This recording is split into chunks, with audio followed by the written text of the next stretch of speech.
the discussion. Yeah, so I would suggest we are only 13 people at the moment, that we make a quick introductory round. So please, yeah, should I maybe call the people? Monica, quick introduction, please. Maybe switch on your video if you want, and just introduce yourself quickly. Monica, not listening? Then we go to the next one, Svetlana.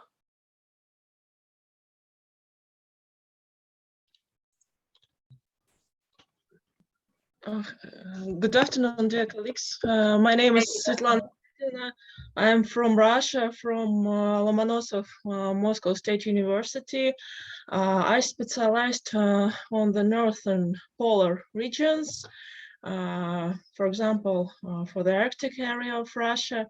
And of course, I'm interested by the risk in Russia in general, flood risks, permafrost thawing risks, earthquakes, and everything else in Russia. But I am an economic geographer. That's why I am interested by the consequences of natural hazards in Russia, by the strategic planning in this framework, and so on. So thank you very much for this interesting conference. It's a great honor for me to take part in it. And of course, the Asian part of Russia is the most dangerous part. That's why it's very interesting for me. Thank you. Okay, thanks very much. Then we go to the next one, Monica.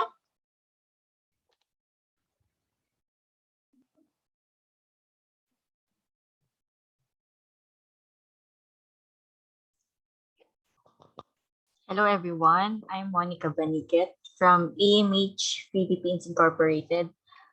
We do hazard assessment and mitigating measures. We also do geophysical survey like GPR.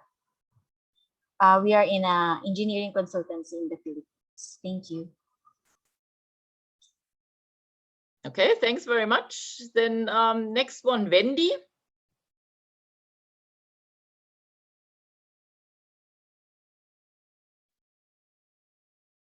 Wendy Gaurino, would you like to introduce yourself?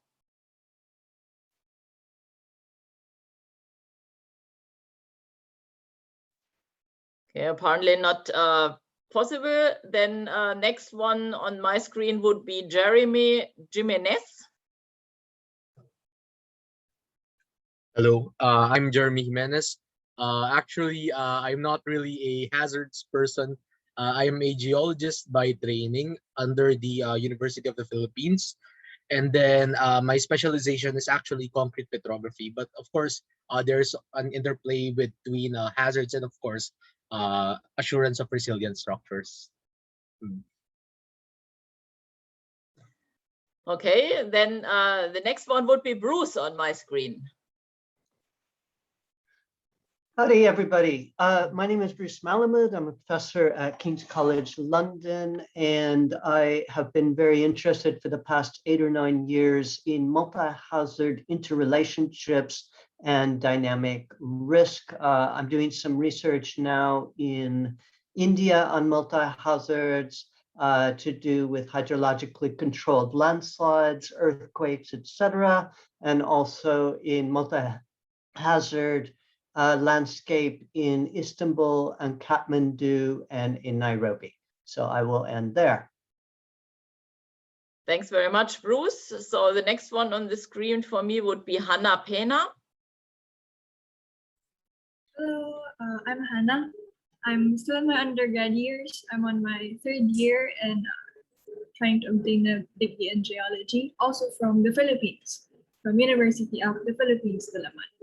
So yeah, I've been interested in the social science aspect of understanding natural hazards. So I look forward to the discussions. Thank you so much.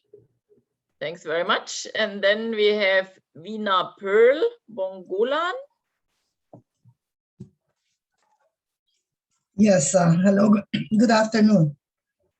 I'm Vena Pearl Bongolan, and I'm actually an applied mathematician teaching in computer science. And we have modeled a lot of disasters in the past. My most recent student to graduate modeled submarine mass failures and the tsunamis they generate. So it's a coupled modeling. We use cellular automata for the landslide and CFD for the tsunami. Interesting thesis there.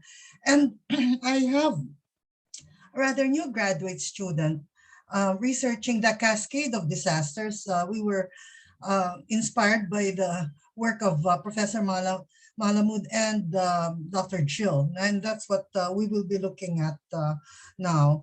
And also, I'm looking at the SDG target interactions. So I'm getting a lot of possible contacts here. Thank you. Okay, then did I miss anybody? Then speak up now, please. No, if this is not the case, then thanks a lot. That was already quite an interesting introductory round.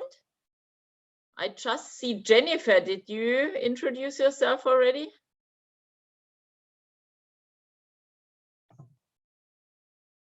Okay, then we can start the discussion. So, and again, I think you all see still in the chat the links to the Padlets. So we can discuss here. We are a small group, so I think just speak up or raise your hand if you want to talk. And you could also use the Padlets to provide comments, further questions, or also examples from your work. So one of our first guiding question, maybe I could quickly share my screen to show you the Padlet. So this is basically the Padlet for which I prepared for the dynamic risk aspect. And here to the right, you see the individual guiding questions. So the first question I would like to point our discussion to is, what do you think was the most important advancement in multi-hazard research in the last years? So I think it would be quite interesting to actually collect good examples of interesting ideas, concepts, approaches, which have been implemented in practice for the benefit of society. So that would be quite nice if you could provide some examples from your research, for instance, to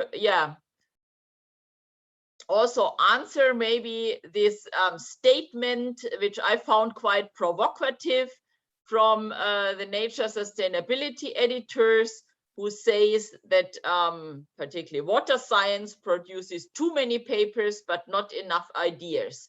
So I believe that this is not true, and I would aim to collect some interesting examples of new ideas, and we can also discuss these in our room.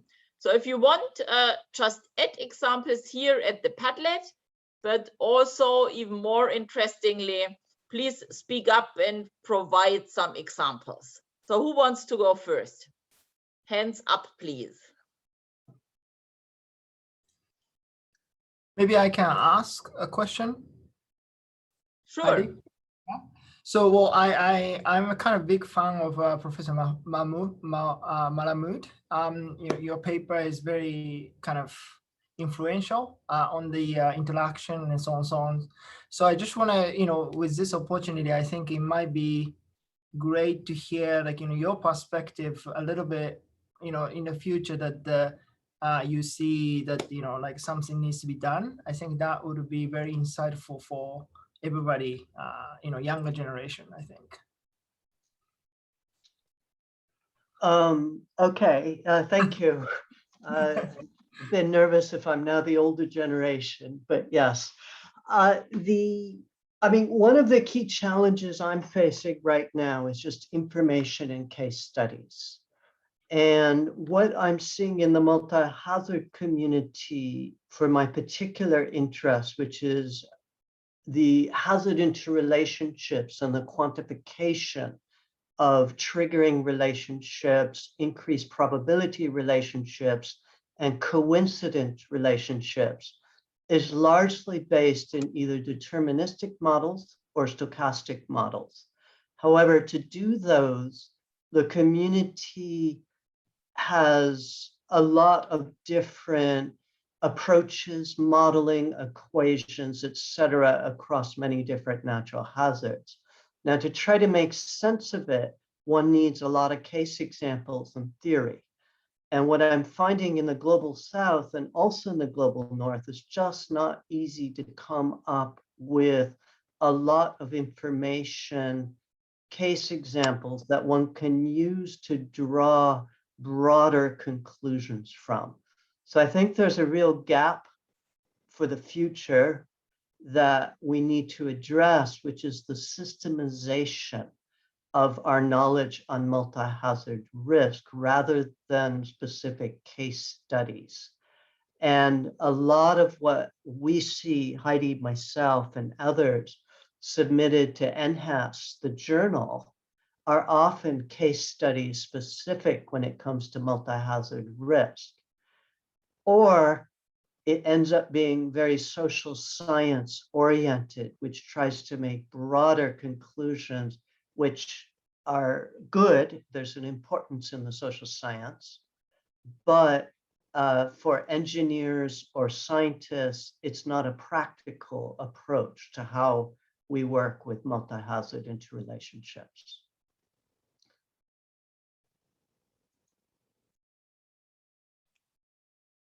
It's a very interesting topic, actually, because this is also something I found very interesting. On the one hand, if we deal with natural hazards, then in the way, if we look at individual events, then it is basically always a single case. So each event is different. So maybe you can speak up and come up with some ideas of how could we facilitate, or what approaches are possible to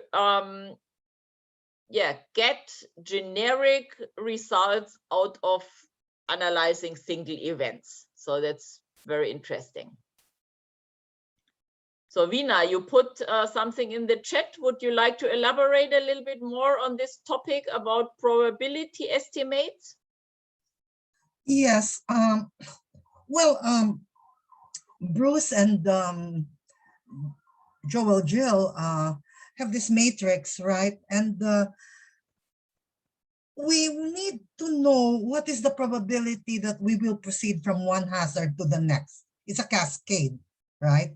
And we're having a hard time estimating the probabilities that it should be probability weighted. The edges should be probability weighted, and that's something that we really have to guess at. And we don't know the probability that the next hazard will occur in that Markov chain. Now, think of a cascade as a Markov chain, and I need those probabilities to come up with anything, I guess, useful.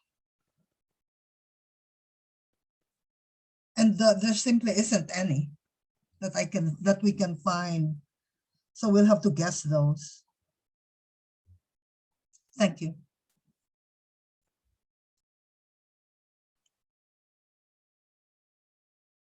Yeah, maybe I want to add to that. So I would say we do not only need probabilistic models to better assess and project the multi-hazard, but also the multi-risk. And so, for instance, let's say during the last 5 years or so, for instance, for riverine flood damage modeling. Quite a new branch of research and modeling direction has been opened using Bayesian statistics, where these deterministic depth damage functions, for instance, are currently replaced by probabilistic damage models. So that's one example to move more in the direction of probabilistic modeling. And this has also the advantage to, at the same time, also quantify the uncertainties. So I would, like to ask in the round about also, experiences with communicating probabilistic results and uncertainties.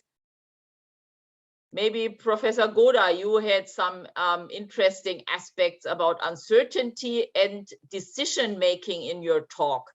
So this goes in a similar direction. So maybe you can elaborate a little bit on that. Sure, I would make attempt. As I mentioned in my presentation, of course, my view is very specific and based on my experience. But the when I often be with the city planners, those who are in charge of the disaster management actions in a community, I feel that just a single scenario is not enough, because it's really hard to put the probability on it. But to some extent, what they need is action, what risk management decision needs to be done in the particular community.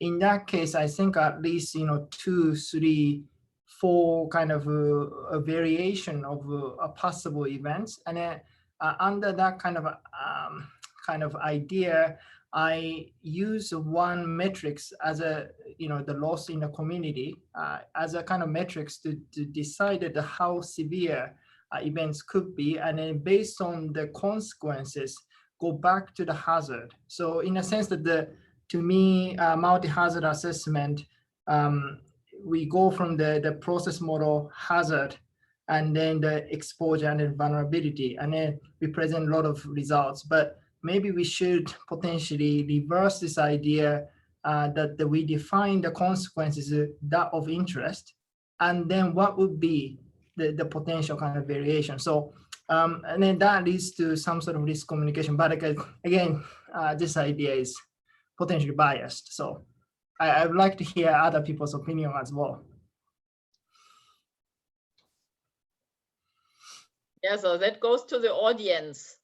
Please report your approaches in respect to probabilistic assessments and uncertainty quantification. And interesting is, of course, how this can be communicated and used for decision making.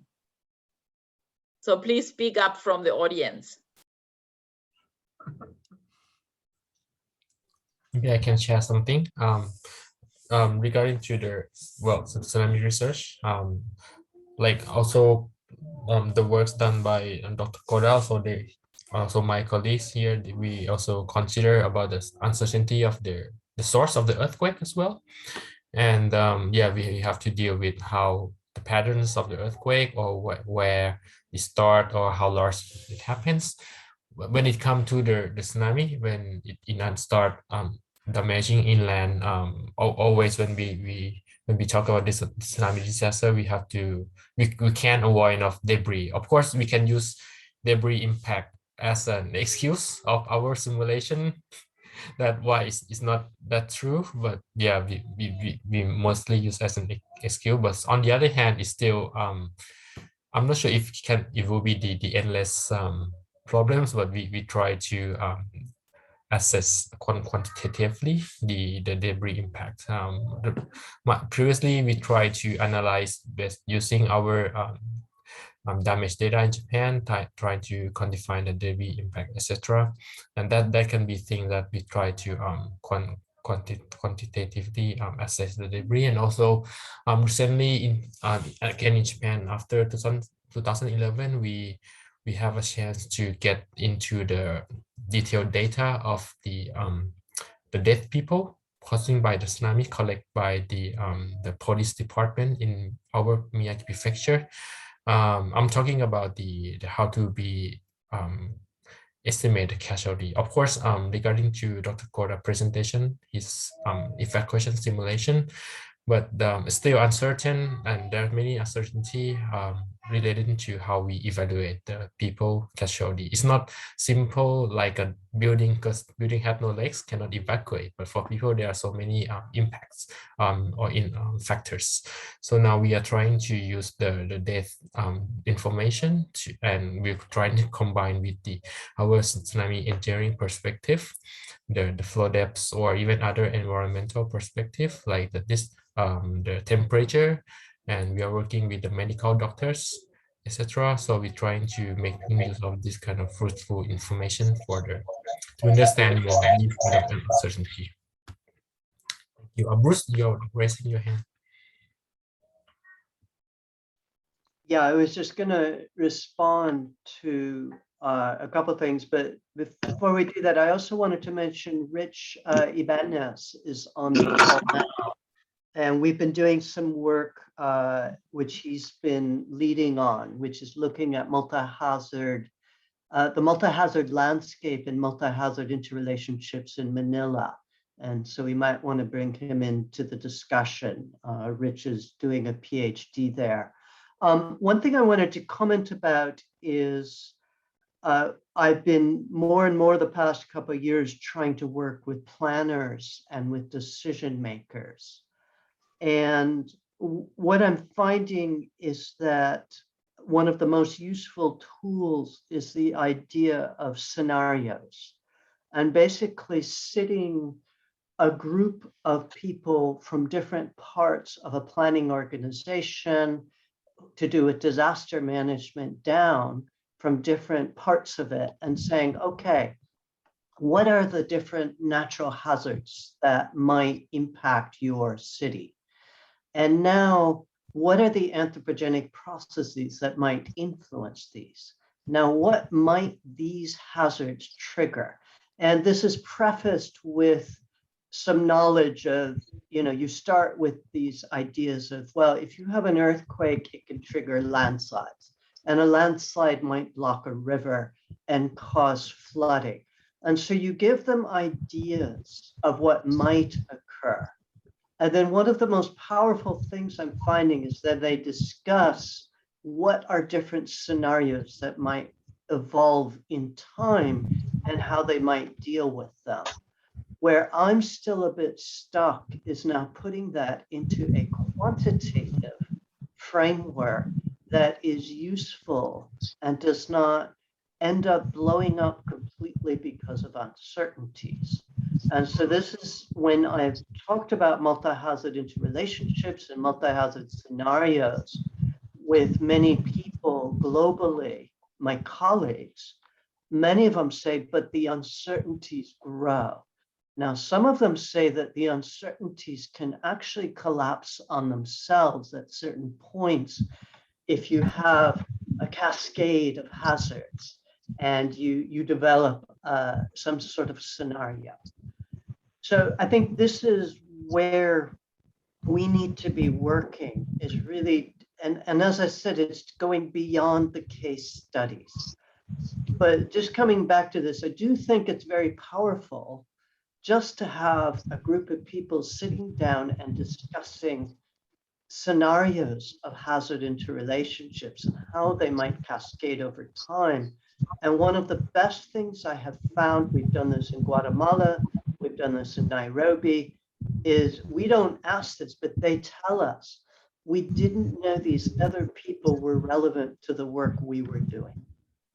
And although I'm not a social scientist, I see how powerful this is, opening up a space whereby people are talking to one another and realizing that the people in climatology have something to say to the people who are doing solid earth earthquakes.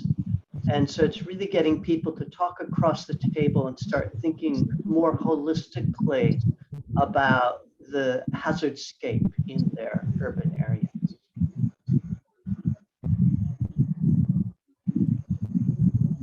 So Richard, would you like to add your thoughts since Bruce called you? And maybe I would also like to encourage, if your internet connection is good enough, to switch on your video so that at least we can see each other, because as such it's easier to talk to each other, I would suggest. Hi everyone.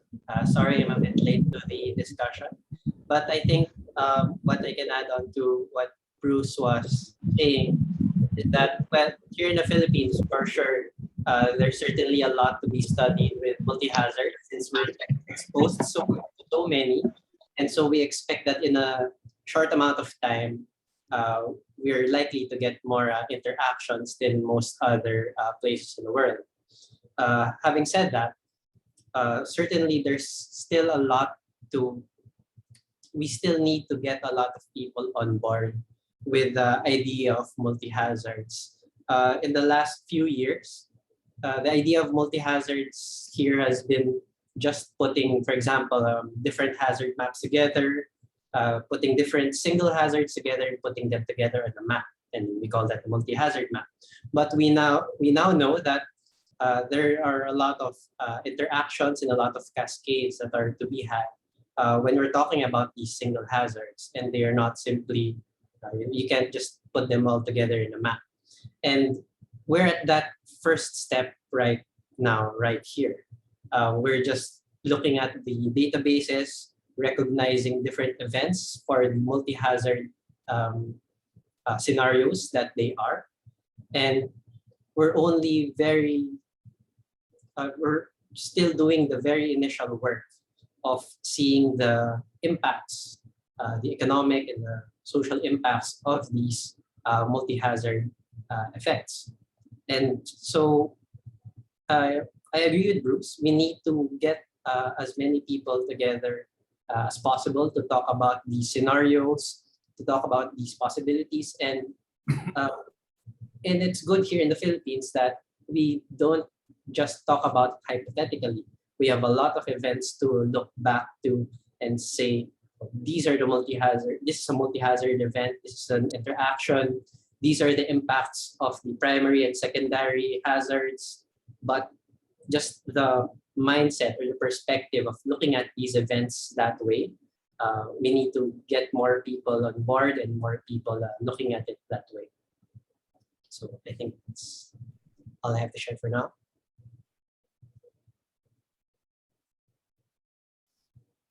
Anna Chaskia, go ahead. Oh, okay. Thank you. Yes. Yeah. Listening to our colleagues talking about their hazard and probability. Yeah. In Japan, we have lots of hazard maps. Many types of maps available in each district or town. We can just download from our website, and it comes. I would like just to hear from any of you if you have any thoughts. In Japan, we have many information, like for the earthquake, we know, okay, which area until when, or sorry, the return period of each earthquake, or having the probability of this earthquake magnitude blah blah blah will happen. The probability is 0.007, something like that. But when listen to Bruce's comments, when we work with the local people or practitioner, they would like, okay, if earthquake which magnitude where happen, we should run, we should close our factory or something like that. This kind of thing, I feel like mismatch between our research as a researcher and those who receive information. It's a little bit far from this topic, but just things that recently think in my mind that as a researcher, and when we think about not only one hazard, but if once we compile multi-hazard, we have to think about those person who will use our information. That could be things that we could also keep in mind. Just my comment, reflection. Okay, Richard, you want to add something? Yeah, so to Please comment on, mute if you do not talk. Thank you. I just can to help add, new people. It's okay. Sorry. Yeah, I can help new people. No problem. Yeah, Richard, go ahead. yeah, to add on to what Anwar said. So the next week, well, for example, here, our hazard maps are, of course, interpreted to the more simplistic three color or three level rule, red, green, or sorry, red, orange, or yellow for different hazard levels. So for earthquakes, ground shaking, flooding, and landslides, so all of these are simplified into 3 or 4 categories for easier consumption by the public. And when I did my PhD candidacy and I presented this multi-hazard history and multi-hazard perspective, I did mention that one of my goals would be to somehow map the multi-hazards as the true multi-hazards that they are, and not just different single hazards put together into one map. And one challenge posed by one of my reviewers was that at the moment, we're finding it hard enough as it is to have the public consume or properly consume or understand our single hazard maps. And when you put in such a new perspective, and we can expect the hazard map to be rather complicated for multi-hazards, how do you expect the public to understand these definitely more complex to be maps? I think it needs to start with just the idea of multi-hazards. For sure, people here are used to the more common interactions like landslides from rainfall, flooding from rainfall, and maybe we can start there. But definitely to educate and to warn and to use multi-hazard maps for the general public, whether it's single or multi-hazards, we have to start with something that they understand, that they're used to.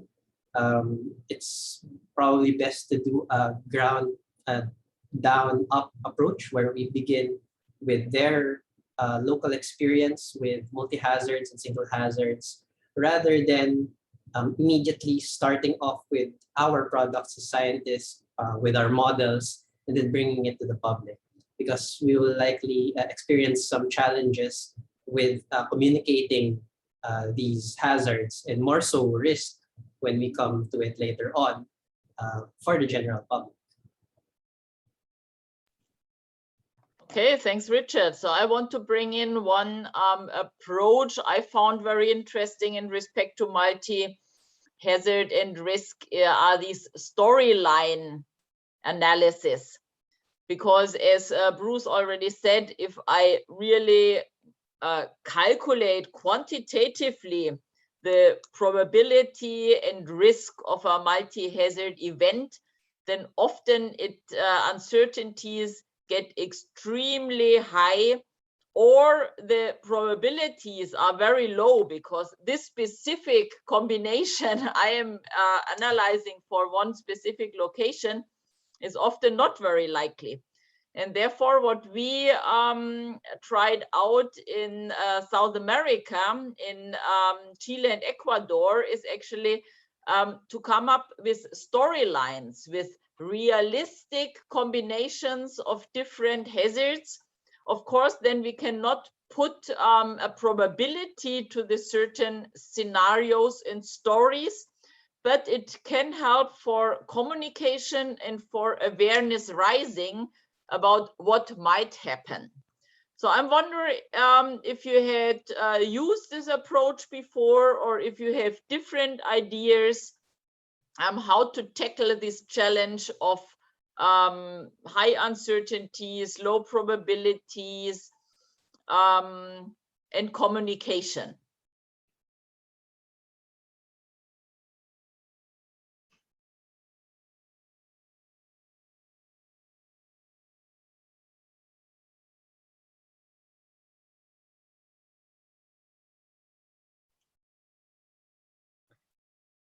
So nobody any further experience with connection or working together with the general public or decision makers?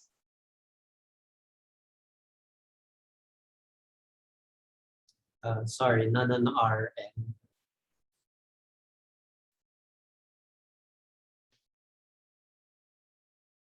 Okay, then we can also jump to different topics if there is nothing on this communication aspect anymore.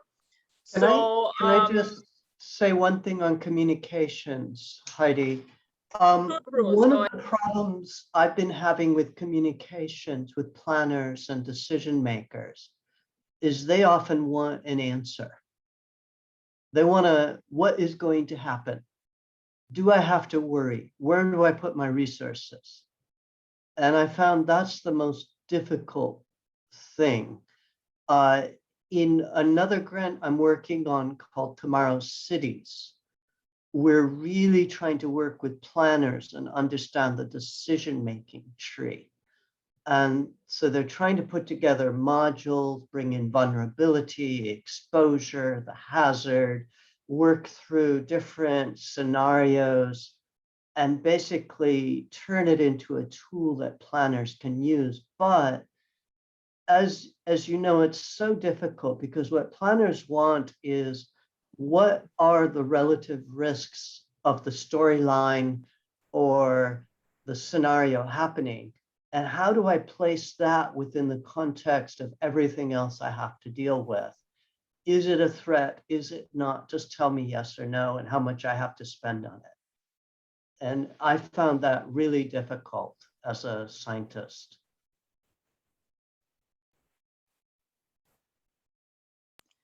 Yeah, that's certainly a challenge.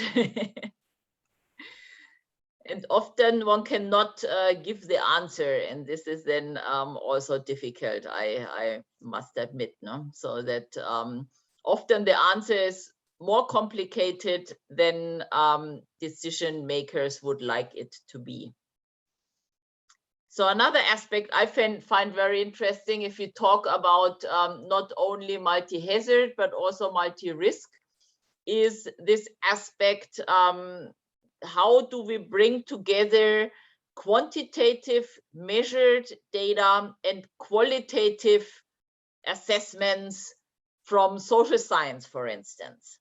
Because if we want to talk about or assess the risk, we basically need both. So are there ideas out there how to bring these two worlds of physical geography and human geography, for instance, or even broader, how to bring these different domains together, which is, I think, an important challenge we need to tackle, particularly in multi-hazard and risk.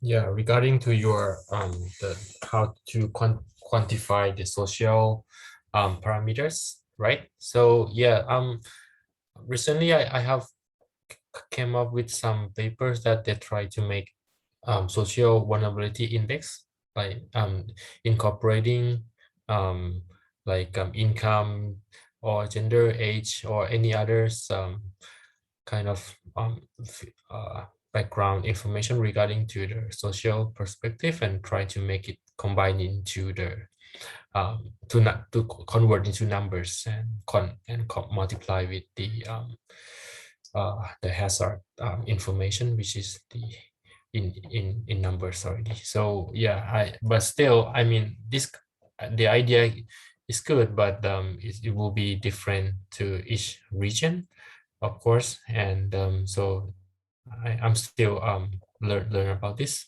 just to start the idea. So maybe if anybody have any experience who try to incorporate with this kind of social data, that will be great for me to learn as well.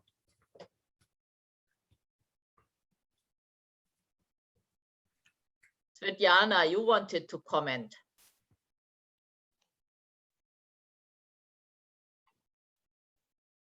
May I say a few words, please?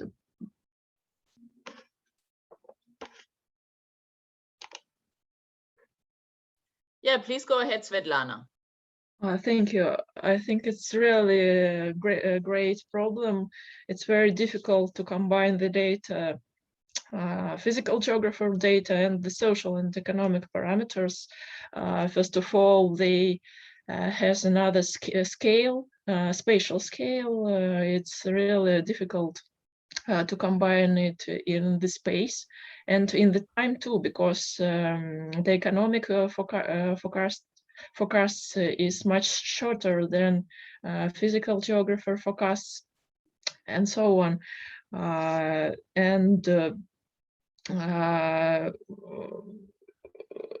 In our research, we try to use alternative statistical information because other great problem is the lack of social economic parameters, the lack of relevant and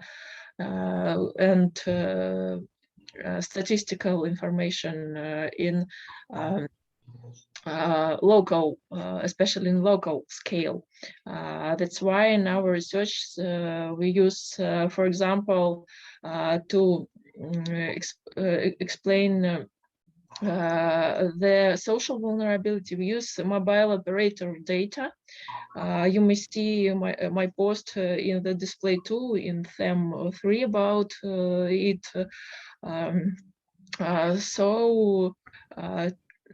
To solve this problem, we should use new alternative statistical information, statistical data, and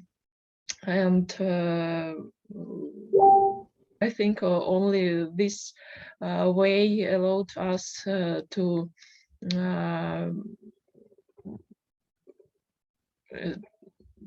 do anything in this framework. Thank you. Very interesting. Thank you for sharing your approach and your challenges as well. Anybody else to add to this aspect of how we deal with bringing together exposure, vulnerability, and hazard?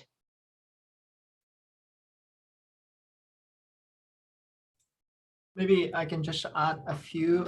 So what just Anna mentioned, I think it's one of my kind of business student who just finished a PhD in Pakistan. And then we looked at the social vulnerability index, which is popular in the US and also other locations. And then I think that the interesting aspect, of course, any index is kind of approximated. It's not perfect, but it would look at the local data, and then those kind of data might be available from census, especially in a developed country. Of course, there's a difference in developing country and developed countries, and so on and so on. But as long as such kind of data might be available continuously over several decades, that might be very interesting in a sense that I think that links to to dynamic exposure, how the society evolves as a whole. And then linking, I think, those kind of social vulnerability index with the hazard or risk.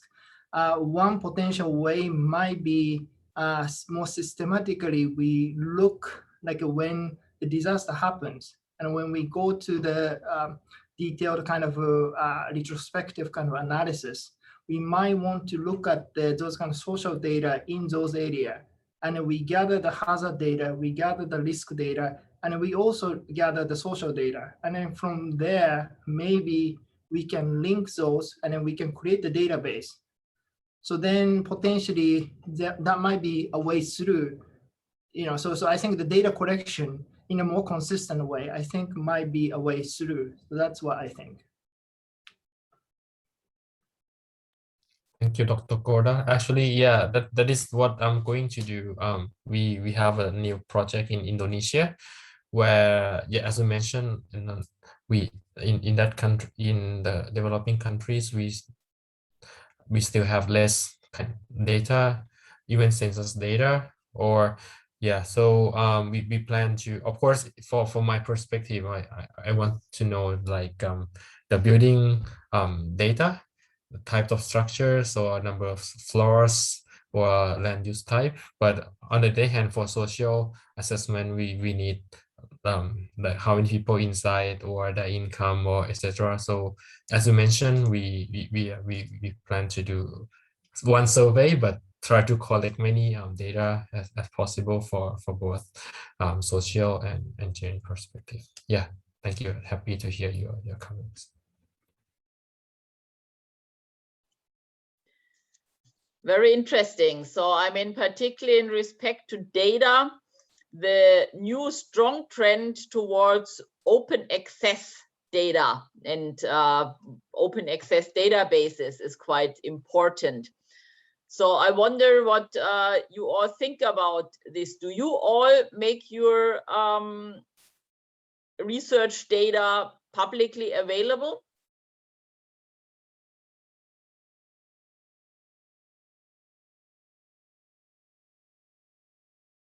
Well, as a convener, let me answer first. Well, in my case, yes, my data they are mainly the building damage data. Of course, if I make a survey by myself, of course, yes, well, recently in the publication, we can put it as a supplementary, right, in appendix, or even before this generation, we have to show the parameters, how we can draw the curve or etc. So that is a thing that we could do. But I understand that for simulation perspective, for example, for tsunami or other waves or flood simulation, we need the land and others topography data, which is very difficult for to be shared for the purpose of countries stability, how to say, the safety of the country. So in that sense, yeah, I would say it's quite difficult for the data to be shared. Veena, do you want to comment on the aspect of data sharing? Yes, thank you. Well, yeah, I mean, actually, even in the Philippines, in my own country, the LGUs, the local government units, feel they don't want to share data with me. And that's Filipino to Filipino, you know. So that has always been a problem, and certainly me asking data from another country is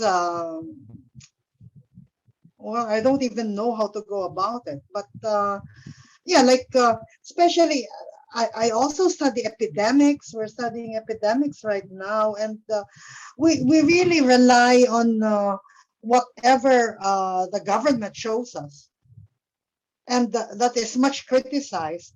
And we rely on other ways of checking that data. But you know, whether it's reliable or not, I don't know, and it's really up to us to try to get a clear picture on our own. Thank you. Yeah, so if I understood you correctly, it's to preferably collect data from various sources so that you are able to sort of evaluate which information and which data might be more or less reliable.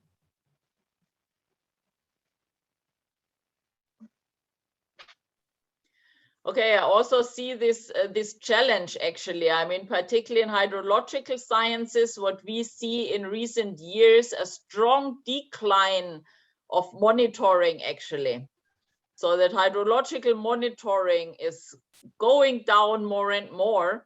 And there is actually the fear that the more data will be made open access, that this is demotivating actually to collect data.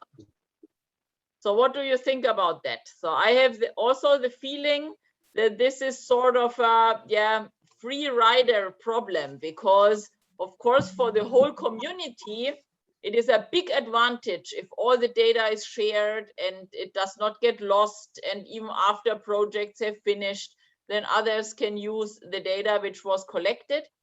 On the other hand, for the individual, then it is of course much more an advantage to use just data which is work in progress and not invest in data collection. So what are your thoughts on this aspect?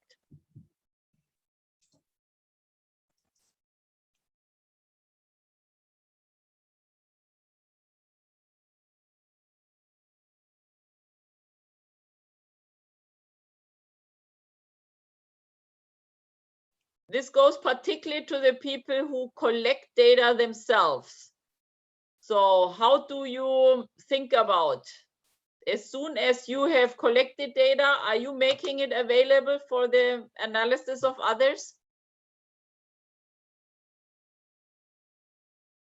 Well, for me, but I think it depends on the, how to say, the position. I mean, if you are governors, of course, your role is to collect the data and to publish on the data so that others can be used.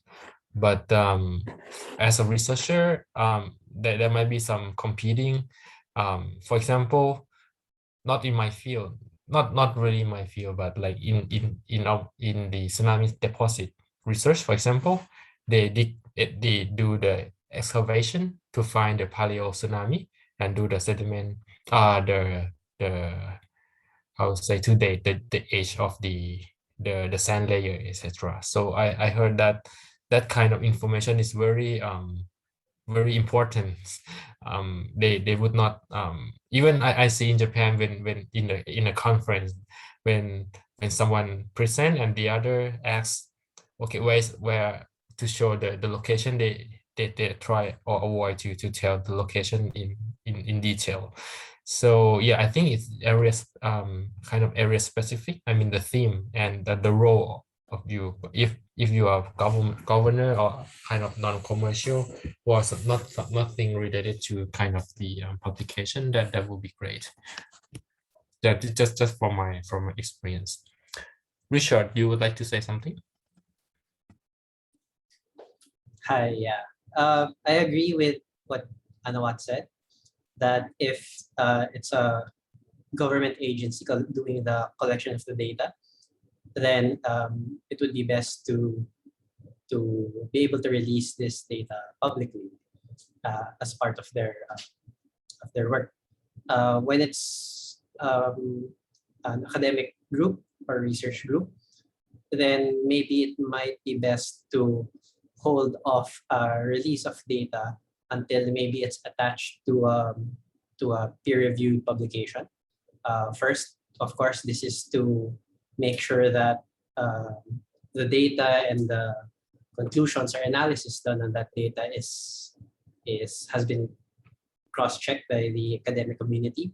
And second, so that its usage by other groups would be constrained by, of course, the citation and all of those things. A proper attribution would be given to the original authors and collectors. So this is what we did with a couple of our papers that were released this year.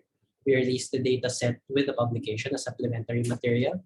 But there's one data set that we collected and simultaneously made available. So this was a crowdsourced ashfall map. So as you may know, Taal volcano erupted in 2020. We launched a crowdsourced platform on Google Maps to ask people how thick the ashfall was in their areas. And what we got was a pretty good representation. Definitely, it would be useful for other researchers, and it's been public since it was released. We were able to include that in our publication earlier we were able to submit that for publication. And I've heard that some other research groups, particularly we're talking to someone in Singapore who would like to collaborate, and they've been looking at and studying that same crowdsourced data ever since. So we decided to keep this map open since it's been publicly contributed. Then it should be only right that it's still publicly available. Fantastic. That's quite a good example of basically, yeah, collecting data and making it available nearly at the same time. Fantastic. I also believe that, yeah, there are more and more incentives now to also share data. So as there are these repositories for data where you can get at least a DOI number so that you can cite the data set, and so that it is citable and then also traceable back to your research group, for instance. And there are also more and more of data journals coming up, so that you can not only publish analysis of your data, but you can also publish the data itself and the description of the data. So I think this is quite a good possibility to yeah, increase the credits which go for making your data open access. So are there any experiences with data publications or also code publication in the group which you would like to share?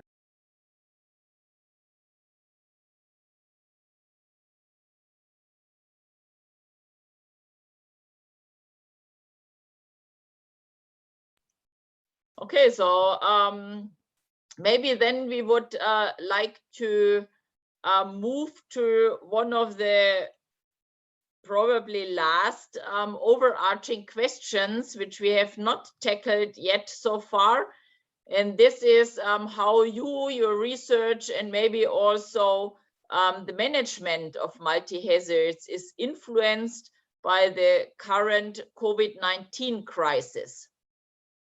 So Anawat, maybe you want to comment on that, since you prepared some aspects on this question.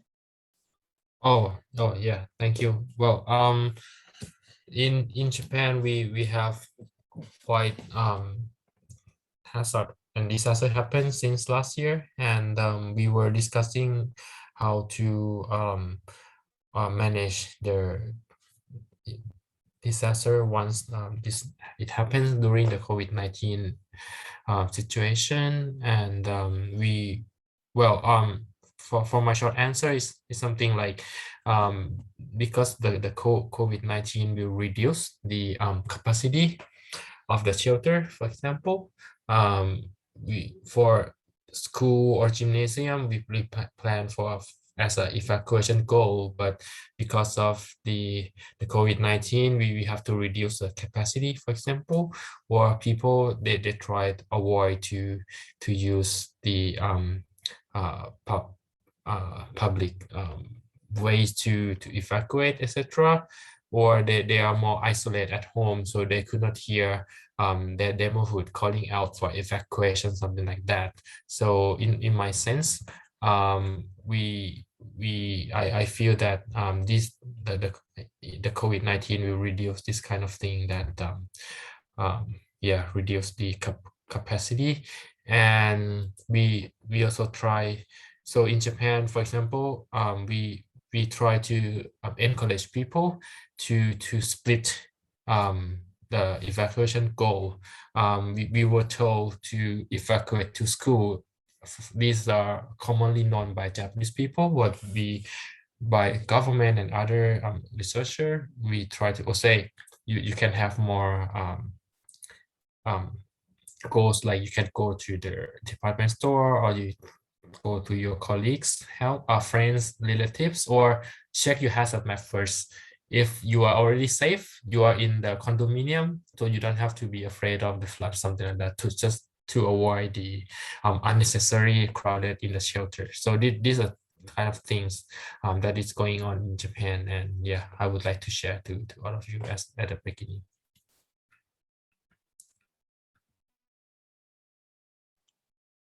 Some comments from Mina, you would like to speak out and elaborate?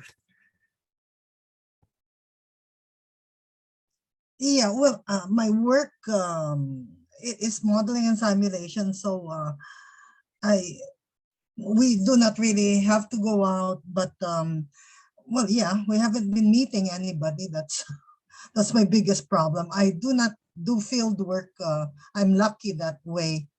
But well, yeah, the school reopening scenarios and transportation, that's something I continue to study, and right now, not looking very good for the Philippines.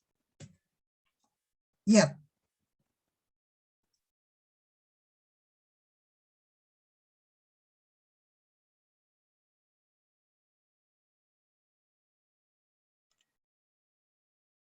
What are the experiences in respect to the COVID-19 crisis for the others? I guess, I mean, everybody was to more or less extent affected by that. What are your experiences? Professor Goda, maybe you want to comment on this. Okay, well, so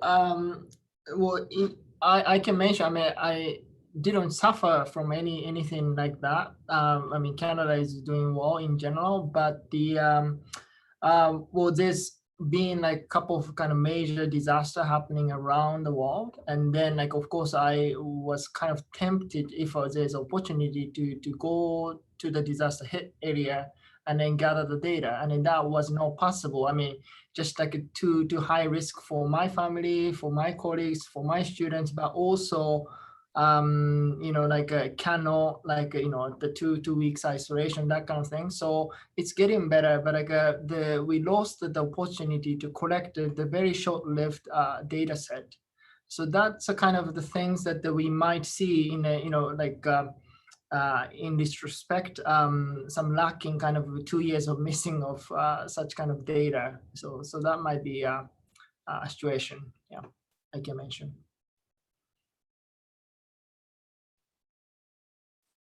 Okay, are there links directly to hazard and risk management? Because I guess this would be quite interesting to know how in practice, yeah, management of natural hazards were affected by the pandemic.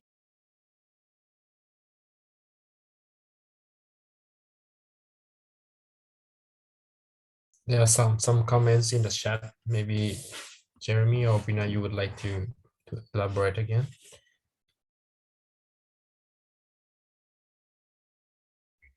Yes, I'm just sharing what happened last year. Since the Philippines experienced some flood events, and since our mobility is severely limited due to our lockdowns and COVID-19 restrictions, it actually affected evacuations. And since we have relatively limited amounts of evacuation centers, particularly in some of the other urban areas, there were cases in which some COVID-19 infections were actually traced to have originated in the evacuation centers, because they don't really have enough time to check the people going in, especially with people already being affected by the flooding.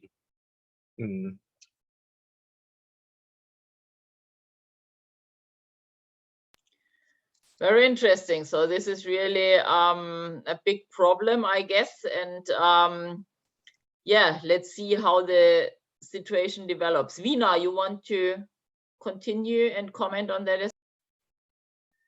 Yeah, well, epidemic it's like the COVID started a cascade, right? It's its own start. But in the case of that flooding, so there was rain, there was flooding, the evacuation, and then the epidemic erupted in the evacuation center. It's at the end of a cascade. But well, if anything, vulnerabilities have been around some time, even before any specific thing happens, right? So I guess in the Philippines, at least, we can try reducing vulnerabilities, even ideally, even before anything happens. But you know, we seem to be ground zero for disaster, so everything blows up at once. That's my feeling in this place, anyway. Thank you. Okay, thanks for sharing your experience. Any further experience to share or suggestions how to deal with or how to tackle these challenges?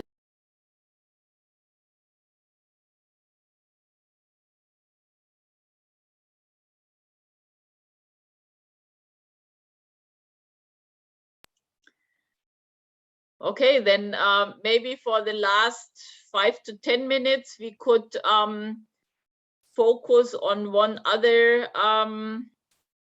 guiding question. So this was, I mean, we discussed a lot about different challenges we face and so forth. So what do you think, what support do we need to meet these challenges? And this can be support from the government, from colleagues, any what you can think about. So what specific support or things you would like to mention, what would be needed to tackle some of these challenges we discussed?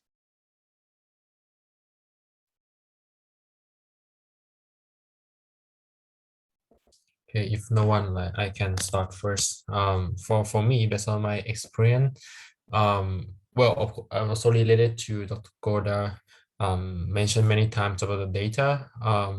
To collect the data, even before or after disaster, we cannot just go to the site and get it. Of course, especially in Japan, where there how to translate in English, the personal information, even the people faces very big thing in Japan.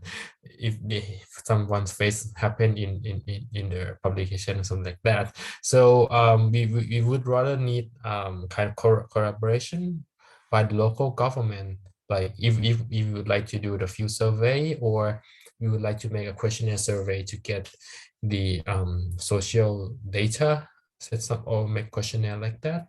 So yeah, I would say we will not the budget, but the help in trying to cooperate with local people in the area that we would like to get the data. So yeah, I can try to make it short. Okay, maybe I can add in respect to data collection. I also have the feeling that we would need more support from the funders, because at least European and national funding here is nearly exclusively focused on research. And then you can also ask for a little bit of money to collect the basic data you need to do your research. But it's often very difficult to get funding specifically for data collection. So I wonder if this is similar in other parts of the world, or is the situation better in Asia, for instance? Or in Canada? Okay, I can add. So, well, I was in Bristol for 8 years, from 2010 to 2018, and then now I'm back in Canada, and then I originate from Japan. So I see 3 different regions, countries, and so on. So, what I see, the difference is that the Japan is very kind of like a fundamental research oriented, maybe slightly similar to Germany, like the view how we see. So application is kind of left alone in a sense. So that's, I think, Japanese side. It's a kind of limited. And in the UK, I really enjoyed being in UK because, for example, I forgot the name of the scheme, but the EPSLC put the Grand Challenge, or like a global challenge kind of a program. And that allowed us to go to, for my particular case, East Africa, to look at the geology, seismic hazard and seismic risk, and the exposure data and so on. So working with the local government in that country. So this kind of broader view, like, really allow us to put the data collection as a part of the activity, and then bring in the modeling and then decision making into one framework. So I really enjoyed that. Back in Canada, I found that it's a bit 5-10 years a bit behind in terms of research funding. So it's a very silo, like a discipline specific, like we don't have to collaborate with other people. But in the UK, if you don't get a collaboration, you don't get the funding, like a big funding. So I think that from the top, like I would hope that the more broader kind of initiative, like which allow us to come together to make a group and then make a broader impact. I think that's kind of initiative is necessary, hopefully done. I mean, it's happening now finally in Canada, but I think that's 10 years behind. Okay, thanks very much. So any other comments to this aspect of what support would be necessary?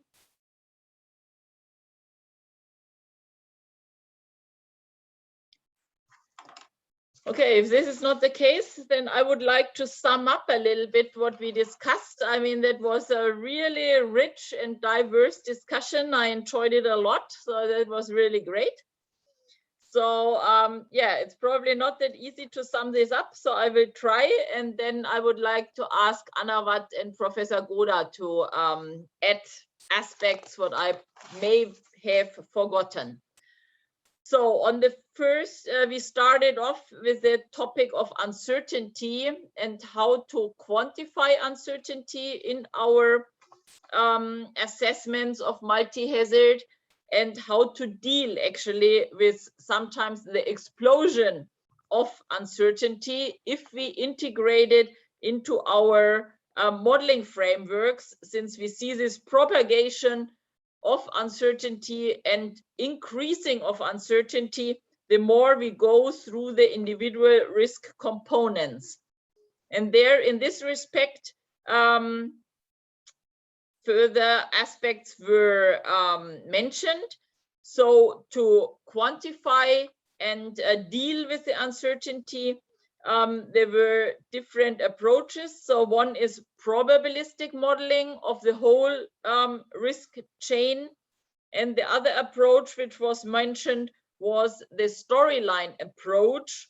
So these are two aspects one can mention. Then one big challenge which was brought into the discussion is how can we draw generic results from case study assessments, or how can we undertake assessments of individual events and case studies in a way so that they are comparable with other case study assessments, to do cross event assessments and improve the possibility to come to generic results.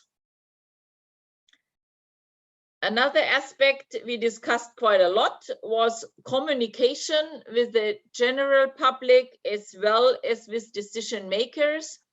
And there we identified this important challenge that often our assessments are quite detailed, quite diverse, and associated with high uncertainties and probabilities. And the decision makers would like to have one number, one clear result, which we often cannot really offer in this respect. Another important aspect was the one of data collection in the combination of open access and making data available. So I realized that in our community here, this is already quite far advanced, that most of us reported that they make their data they are collecting open access and available to the community. But we also realized that more incentives and citable data publications are necessary. And one final aspect was about what support we need. And there I noted down two aspects. The one is more openness, particularly from local governments, to work together with scientists in respect to data collection. And the other aspect was related to funding schemes, which are most effective and most providing most advantages if they focus on a combination of bringing together data collection, assessments and modeling and management in one project. So I found that quite interesting. So Anawat, I would like to ask you to add your observations of the discussion. Well, thank you. I think you already conclude everything. I would like to just add shortly when maybe in the last session in the plenary session, you might, if you have less time, I think you have only 5 minutes to speak, right? Yeah, so maybe, for example, you can combine for the last one, the last question about the support from the government. We also talking about the data collection. Maybe you can touch about this when you explain about the data collection in the first the upcoming guiding question in the middle. Maybe, yeah, I'm not sure, maybe you cannot explain or conclude everything that we can discuss here, but yeah, you can select some of them or merge. It's just my things that I would like to add. Thank you. Thanks, Anawat. Then I would like to give Professor Gorder the last word for the session. So maybe reflect on your experiences here with our discussion. Sure. So just briefly, Heidi, your summary is excellent. So there's not much things to add, but like I think although Professor Bruce has already left this room, but I think his point was really interesting. That to me, at least, the individual case studies to synthesize and generalizing so that we can come up with more kind of application quantitative assessment applicable to many other things. And I think in that sense, and we also talked about a lot of data collection and so on. Those kind of new theory, new idea, and then the data collection comes together. Like, if we have some sort of concept laid out in the literature, then people will follow. And then like try to gather the data. And then if the data collection sharing happening, then we can synthesize new kind of evidence and then so on. So I think that might be, I mean, like, the things we discuss is also interrelated. Like it's not the isolated one, like it has to come together. So that's, I think, one aspect I just want to, that's the thing I learned in this session. Thank you. Okay, thanks very much. Then maybe I give the possibility to the audience again. Is there anything else you would like to add before we close?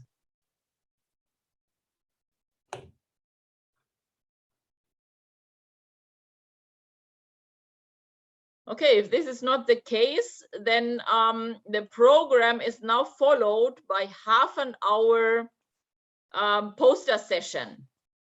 I put in the chat here the link.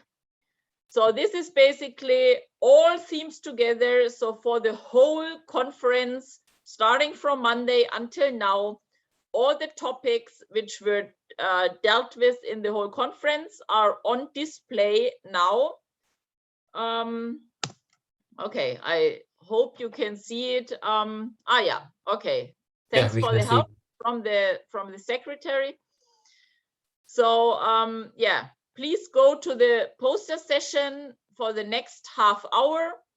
And then after that, we will have the final plenary for today and for the whole conference. So please use your link then. And I hope to see you in the poster session and afterwards in the final plenary. So I close this Zoom room now and would like to invite you to the Zoom room for the poster session now. Okay, thanks a lot for all your contributions. Thank you so much. It was a quite rich discussion. Thank you. Thank you, everyone. Thank you, Heidi, for everything. See you soon.